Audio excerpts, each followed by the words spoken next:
দখলদার ইসরায়েলের প্রধানমন্ত্রী বেনিয়ামিন নেতানিয়াহুর বিরুদ্ধে গ্রেফতারি পরোয়ানা জারি করেছে আন্তর্জাতিক অপরাধ আদালত আইসিসি।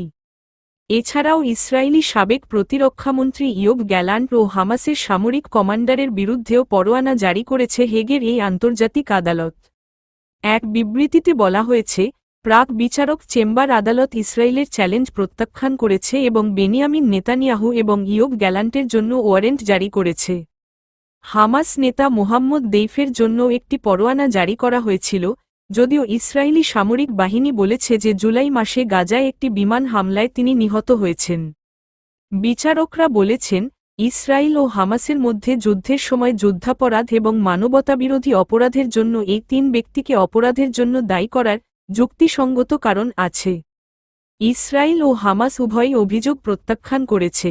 এটা এখন আইসিসির ১২৪ সদস্য রাষ্ট্রের উপর নির্ভর করবে যে তারা এই পরোয়ানা কার্যকর করবে কিনা।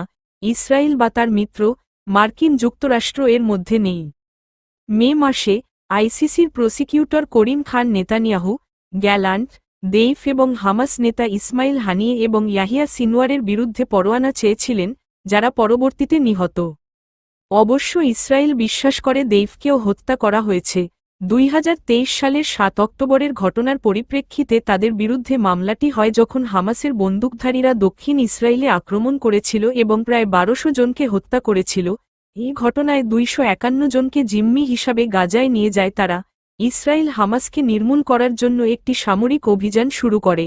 গাজায় হামাস পরিচালিত স্বাস্থ্য মন্ত্রণালয়ের হিসাব মতে এই অভিযানে অন্তত ৪৪,০০০ মানুষ মারা গেছে।